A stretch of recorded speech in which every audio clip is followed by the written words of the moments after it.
ከ4500 ዓመታት በላይ ዕድሜ ያስቆጠሩት የጊዛ ፒራሚዶች አሁንም ድረስ ለሳይንቲስቶች እንቆቅልሽ ሆነው ቀጥለዋል። እነዚህ ህንፃዎች መቃብሮች ብቻ ናቸው ወይስ የሰው ኃይል ማመንጫ?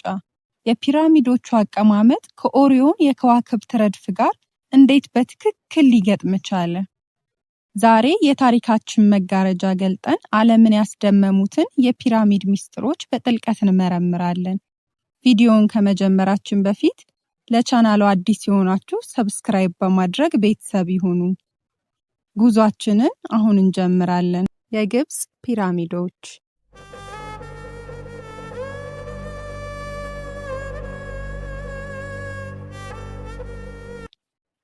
እነዚህ ግዙፍ ህንፃዎች በበረሃው መሃል ለሺህ ዓመታት ቆመው ይገኛሉ። ጥያቄው ለምን ተሰሩ የሚለው ብቻ አይደለም። በዘመናዊ ቴክኖሎጂ በግዙፍ ክሬኖች እና በኮምፒውተር ረዳትነት እንኳን ለመስራት የሚከብዱትን እነዚህን ድንቆች ጥንታውያኑ ግብጾች እንዴት ሊገነቧቸው ቻሉ?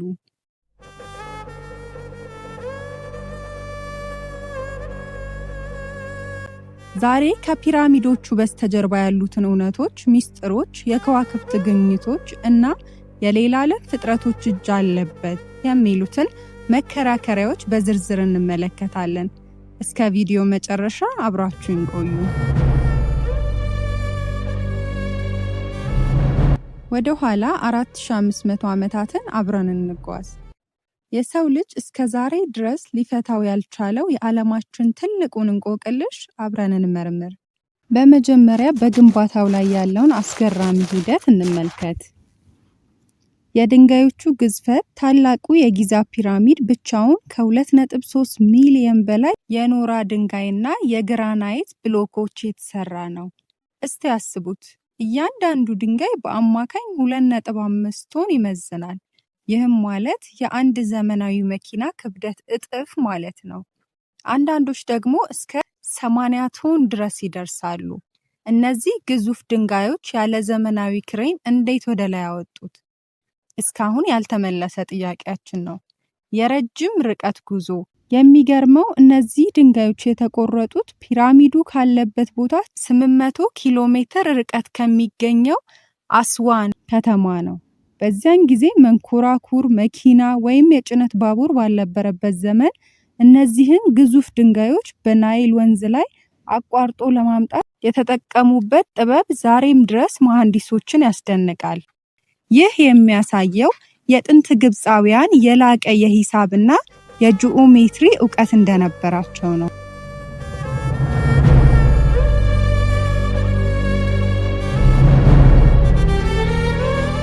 እዚህ ጋር ስላሰራሩ ገታ አድርገን ያሰሩት ግን የትኞቹ ነገስታት ናቸው ብለን ስንጠይቅ እነዚህ ግዙፍ ህንፃዎችን ያሰሯቸው የጥንቷ ግብጽ ታላላቅ ፈርዖኖች ናቸው። በተለይም ንጉስ ኮፍ፣ ልጁ ካፌር እና የልጅ ልጁ መንካውሬ ስማቸውን በታሪክ ድንጋይ ላይ ቀርጸው አልፈዋል። እያንዳንዱ ፒራሚድም የንጉሶችን ክብርና ከሞት በኋላ ያለውን ህይወት የሚያሳይ መንፈሳዊ ትርጉም ነበረው። ትኩረታችንን ወደ ሰማይ ስናቀና ሌላ አስገራሚ እውነት እናገኛለን። በጊዛ የሚገኙት ሶስቱ ታላላቅ ፒራሚዶች በሰማይ ላይ ካሉት የኦሪዮን ቀበቶ 3 ከዋክብት ጋር በትክክል ተሰልፈው ነው የተገነቡት። ይህ አጋጣሚ ሊሆን ይችላል? ሐሳባችሁን ኮሜንት ላይ አስፍሩልኝ። ወደ ጉዳያችን ስንመለስ ይልቁንም የጥንቶቹ ህዝቦች ሰፊ የስነ ከዋክብት ዕውቀት እንደነበራቸው ማረጋገጫ ሊሆነን ይችላል።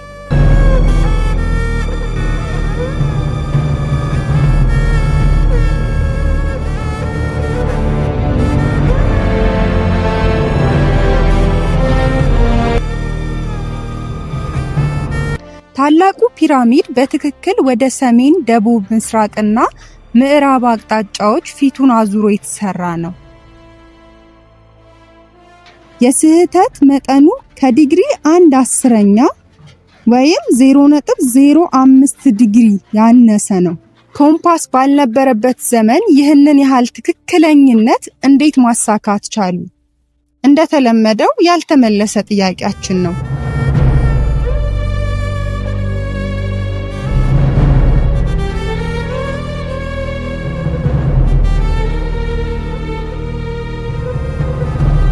ፒራሚዶች መቃብር ብቻ ሳይሆኑ የኤሌክትሪክ ኃይል ማመንጫ ፓወር ፕላንትስ ሊሆኑ እንደሚችሉ ይገምታሉ። ሌሎቹ ደግሞ ኤሊያንስ ወይም የሌሎች ፍጥረቶች እጅ አለበት ሲሉ ይከራከራሉ። እውነቱ ግን አሁንም በሚስጥር ተሸፍኗል።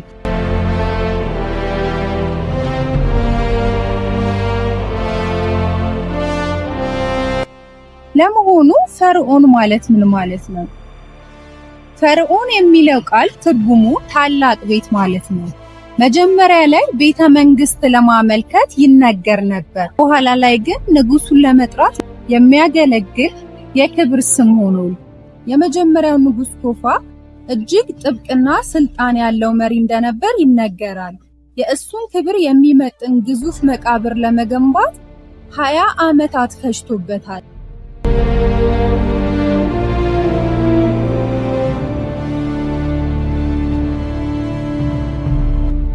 አሁን ላይ በከፍታው ጎልቶ የምናየው የንጉስ ቶፋ ሐውልት ነው።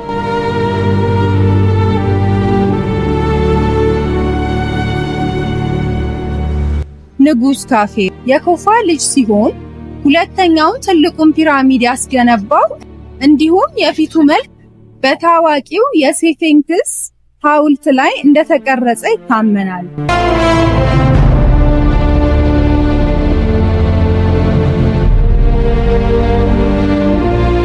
ንጉስ መንካውሬ የካፌር ልጅ ሲሆን ከሌሎቹ በአንጻራዊነት አነስተኛ የሆነውን ፒራሚድ የገነባው ነው።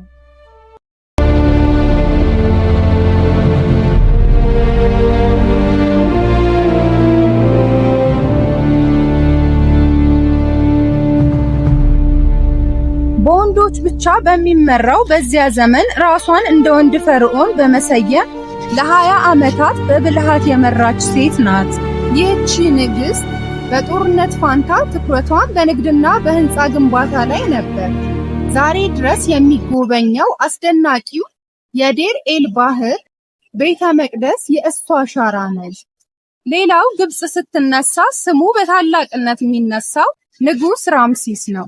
በግብጽ የነገስታት ታሪክ ውስጥ ረጅሙን ዘመን 66 ዓመታት የነገሰና እጅግ ብዙ ሐውልቶችንና ቤተ መቅደሶችን ያሰራ ንጉስ ነው። በታዋቂው የቃዴሽ ጦርነት ላይ በመሳተፍ የመጀመሪያውን የዓለም የሰላም ስምምነት በመፈረም ይታወቃል። ሌላኛው ታዳጊው ንጉስ ቱታንካውን በመባል የሚታወቀው ነው። በህይወት እያለ ብዙ ስራው አይሰራም። በታሪክ ግን እጅግ ታዋቂ ሆነው መቃብሩ ሳይዘረፍ በመገኘቱ ነው። እነዚህ ነገስታት ለራሳቸው ሐውልትና ፒራሚድ ሲያሰሩ ዝም ብለው ለዝና አልነበረም። ይልቁንም ስሜ በድንጋይ ላይ ከተቀረጸ ለዘላለም እኖራለሁ ብለው ስለሚያምኑ ነው። ታውቁ ነበር? ጥንታውያን ግብፃውያን ኢትዮጵያን የአማልክት ምድር ብለው ይጠሯት እንደነበር። አባይ ውሃን ብቻ ሳይሆን ባህልን፣ ንግድንና ታሪክን እያገላበጠ ለሺህ ዓመታት እነዚህን ሁለት ታላላቅ ህዝቦች አስተሳስሯቸዋል።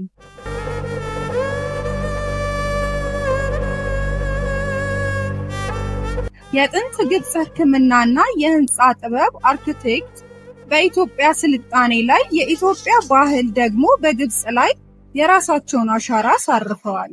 በጥንቷ ግብጽ እና በኢትዮጵያ በተለይ በኩሽ መካከል ተመሳሳይ አማልክትን የማምለክ ባህል ነበር። ለምሳሌ አሙን የተባለውን አምላክ በሁለቱም ዘንድ ትልቅ ቦታ ነበረው።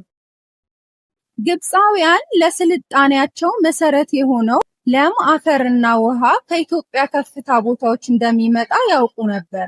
አባይ በየዓመቱ መሙላቱ እንደ ተአምር ያዩት ነበር። በጥንቱ ዘመን ግብፃውያን የአባይ ውሃ የሚመጣው ከአማልክት ዘንድ እንደሆነ ያምኑ ነበር። ይህም ለኢትዮጵያ ምድር የተለየ ክብር እንዲሰጡ አድርጓቸዋል። በታሪክ በዝርዝር ተመዝግቦ የሚገኝ ትልቁ የንግድ ጉዞ ቀደም ሲል ባነሳናት በንግስት ሐትሽፕሱት ዘመን ከ3500 ዓመታት በፊት የተደረገው ነው። ይህ ጉዞ በግብጽ በሚገኘው የዴር ኤል ባህር ቤተ መቅደስ ግድግዳ ላይ በምስል ተቀርጾ ዛሬም ድረስ ይታያል። ዛሬ የምናያቸው ፒራሚዶች ቡናማና ወጣ ገባ ድንጋዮች ናቸው። በጥንቱ ዘመን ግን ውጫቸው በነጭ ሊምስቶን የተሸፈነ በእጅጉ ለስላሳ ነበር። በፀሐይ ብርሃን ስርም እንደ አልማዝ ያበሩ ነበር። ከጊዜ በኋላ ግን ነጫጭ ድንጋዮች ለሌሎች ህንፃዎች በሚል ተነቅለው ከቦታቸው ተወሰዱ።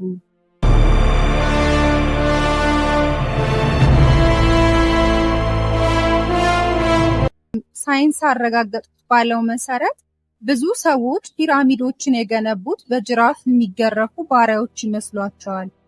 በግንባታው አካባቢ የተገኙ አጽሞች እንደሚያሳዩት ሰራተኞቹ ከፍተኛ እንክብካቤ ይደረግላቸው ነበር። ለምሳሌ ስጋ ይመገቡ ነበር፣ የታመሙ ይታከሙ ነበር። እንዲያውም በስራቸው ኩራት ስለነበራቸው በድንጋዮቹ ላይ የቡድናቸውን ስም ለምሳሌ የኮፍ ወዳጆች ብለው ይጽፉ ነበር። የገነቡት በጅራፍ የሚገረፉ ባሪያዎች ናቸው ብለው የሚያምኑ ሰዎች እንደ መከራከሪያ የሚያቀርቡት በጊዜው ትልልቅ ህንፃዎችንና ብዙ የሰው ኃይል የሚወስዱ ስራዎችን በጊዜው በዓለማችን የነበሩ ነገስታት ያሰሩ የነበሩት በባሮች ነበር። ፈርዖኖቹም ተመሳሳይ ነገር ይከተሉ ነበር። በተለይ በግብጽ ከነበሩት ባሮች አንጻር የተሰራ በባሮች ነው የሚል መከራከሪያን ያሰፍራሉ። በሌላ በኩል ደግሞ በኤሊያኖች ተሰርተዋል የሚሉም አሉ።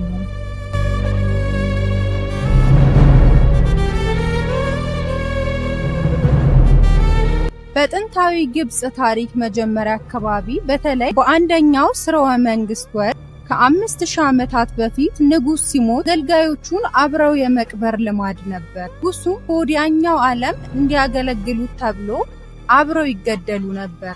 ነገር ግን ይህ ልማድ በጣም በአጭር ጊዜ ውስጥ ቀርቷል። ግብፃውያን ሰዎችን ከመግደል ይልቅ እጅግ ብልህ የሆነ አማራጭ አገኙ። ስለዚህ በሰዎች ፋንታ ኤሻቤቲ የሚባሉ ትናንሽ ምስሎችን አዘጋጁ። እነዚህ ምስሎች ከሸክላ፣ ከድንጋይ ወይም ከእንጨት ይሰራሉ። ፈርዖን ከሞት በኋላ ባለው ዓለም ስራ ሲታዘዝ እነዚህም ምስሎች በረድኤት ተነስተው እኔ ሰራለሁ ብለው እንደሚተኩት ይታመን ነበር። በአንዳንድ ፈርዖኖች መቃብር ውስጥ ለእያንዳንዱ የዓመቱ ቀን የሚሆኑ 365 ኤሻፕቲዎች እና 36 አለቆቻቸው በድምሩ 401 ምስሎች ተገኝተዋል። በቀጣይ በሌላ በአዲስ ባስገራሚ በዓለማችን እንዲህ ተደርጓል እንዴ በሚያስብሉ ታሪኮች እስከምንገናኝ ቸር ቆዩ። ሰላማችሁ ይብዛልኝ። አዳዲስ ታሪኮች ሲለቀቁ በፍጥነት እንዲደርሳችሁ ሰብስክራይብ ማድረጋችሁ እንዳትረሱ።